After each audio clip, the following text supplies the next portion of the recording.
আসসালামু আলাইকুম দর্শক, আপনার নাম বলে প্রশ্নটি করতে পারেন। ওয়ালাইকুম আসসালাম। আমি আলমগীর কবির চট্টগ্রাম থেকে বলছি। জি বলুন, শুনছি। আমার দুই পায়ের হাঁটুতে ব্যথা, এখন করণীয় কি একটু যদি ডাক্তার সাহেবের কাছে প্রশ্ন। আপনার বয়সটা একটু বলবেন? 61। 61। আপনার কি ডায়াবেটিস আছে? না না, ডায়াবেটিস প্রেশার নেই।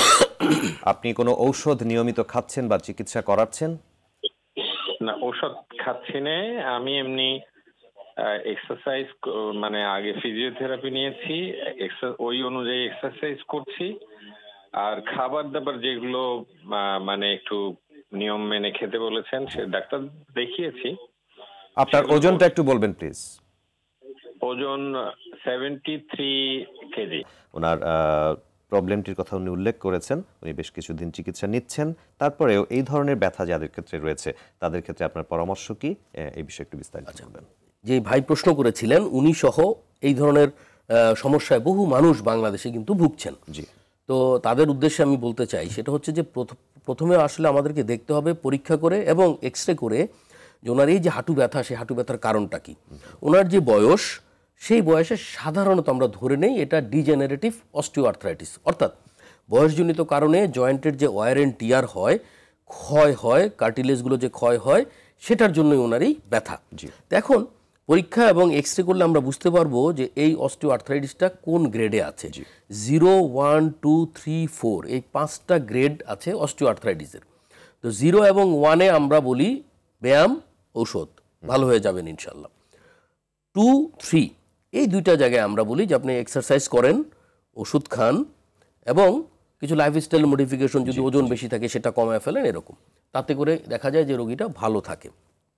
3 এবং 4, 3-এও ওষুধ এবং ব্যায়ামে ভালো হতে পারে। যদি 3-এ ভালো না হয় এবং গ্রেড 4 সবচেয়ে লাস্ট স্টেজ, এটা এই ক্ষেত্রে আসলে ঔষধপত্র খেয়ে খুব একটা কাজ হয় না।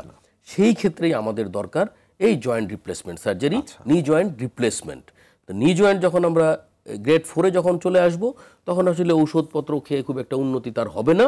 সেই রোগীদের কিন্তু জয়েন্ট রিপ্লেসমেন্ট করার জন্য মানসিকভাবে প্রস্তুত হয়ে যেতে হবে। এবং জয়েন্ট রিপ্লেসমেন্ট করে নিলে, নি জয়েন্ট রিপ্লেসমেন্ট করে নিলে কিন্তু উনি সম্পূর্ণ আগের মতো ব্যথামুক্তভাবে ভালোভাবে উনি কিন্তু ওনার দৈনন্দিন যে কার্যক্রম আছে সেটা চালাতে পারবেন। অর্থাৎ অস্টিওআর্থ্রাইটিসের যে গ্রেড 0, 1, 2, 3, 4, সেই গ্রেডের উপর নির্ভর করে লাস্ট গ্রেডে যদি কেউ থাকেন তবে তাদের ক্ষেত্রে ইন্ডিকেশন রয়েছে যে সেই জয়েন্টটা তার রিপ্লেসমেন্ট করা যেতে পারে। এই তথ্যটি আপনার কাছে আমরা পেলাম। একজন দর্শক আমাদের সাথে কথা বলতে চাইছেন। হ্যালো, আসসালামু আলাইকুম দর্শক, আপনার নাম বলে প্রশ্নটি করুন। হ্যাঁ, আমার নাম আসলাম, আমি রাজবাড়ী থেকে বলছি। জি বলুন। হ্যাঁ, আমার ডান হাতে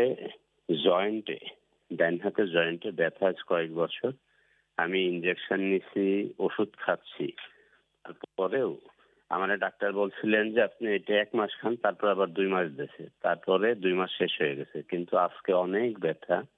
ওষুধগুলো খাইছি, হলো নাম বলবো? জি দর্শক, আপনি যদি একটু বলেন কোন জয়েন্টে, কাঁধের জয়েন্ট নাকি কনুয়ের জয়েন্ট নাকি? কাঁধের জয়েন্ট। আপনার বয়সটা একটু বলবেন প্লিজ? আমার বয়স 56 বছর। 56 বছর। ডায়াবেটিস আছে? জি জি, ডায়াবেটিস আছে, হার্টের সমস্যা আছে। ডায়াবেটিস কি নিয়ন্ত্রণে আছে? জি জি, নিয়ন্ত্রণ আছে। জি, আপনাকে অনেক ধন্যবাদ। আমরা এই বিষয়ে আলোচনা করছি, আপনার জন্য কি করা যেতে পারে সেই বিষয়ে পরামর্শ। আসলে এই বিষয়ে আলোচনা আমরা একটু আগে আরেকজন দর্শক আমাদের এইভাবে এই সমস্যা নিয়ে ফোন করেছিলেন, একই কথা। সেটা হচ্ছে যে মূলত এটা ফ্রোজেন শোল্ডার বা অ্যাডহেসিভ ক্যাপসুলাইটিস।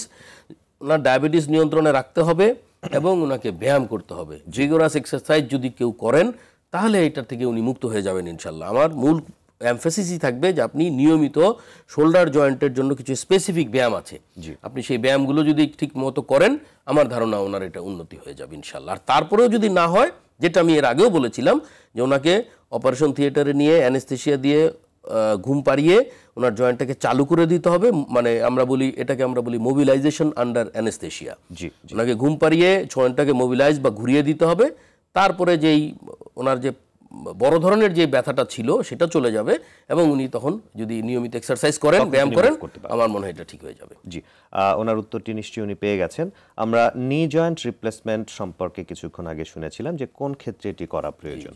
এছাড়াও আমরা যদি আরো স্পেসিফিক ভাবে কিছু জানতে চাই যে স্পেসিফিক ইন্ডিকেশনস অফ নি joint replacement or hip joint replacement surgery কোন কোন ক্ষেত্রে কাদেরকে অবশ্যই করতে হবে বা সেটা হলো, একটা হলো যে অস্টিওআর্থ্রাইটিস যেটা আমরা বললাম যে ডিজেনারেটিভ অস্টিওআর্থ্রাইটিস, যেটা বয়সের সাথে সাথে হচ্ছে গ্রেড 4 এ যদি থাকে সেটা একটা ব্যাপার। আরেকটা হলো কোনো কারণে আমরা এটাকে বলি সেকেন্ডারি অস্টিওআর্থ্রাইটিস, অর্থাৎ তার অল্প বয়সেই, বয়স বেশি না, ইয়াং এজ, তার হাড় হয়তো বা ভেঙে গিয়েছিল বা তখন হয়তো বা চিকিৎসা উনি কতটুকু করিয়েছেন না করিয়েছেন সেটা জানি না, কিন্তু সেইটার ইফেক্টে দেখা গেল ওনার জয়েন্টের মধ্যে একজনের আর্থ্রাইটিস ডেভেলপ করতেছে।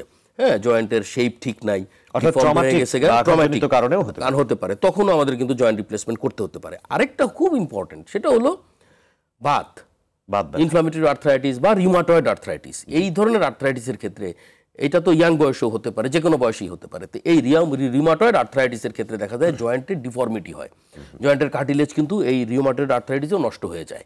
তো রিউমাটয়েড আর্থ্রাইটিসের পেশেন্ট ক্ষেত্রে তাদেরও যদি জয়েন্ট এরকম নষ্ট হয়ে যায়, ডিফর্মড হয়ে যায়, সেই ক্ষেত্রেও আমাদেরকে নি রিপ্লেসমেন্ট করতে হতে পারে। জি।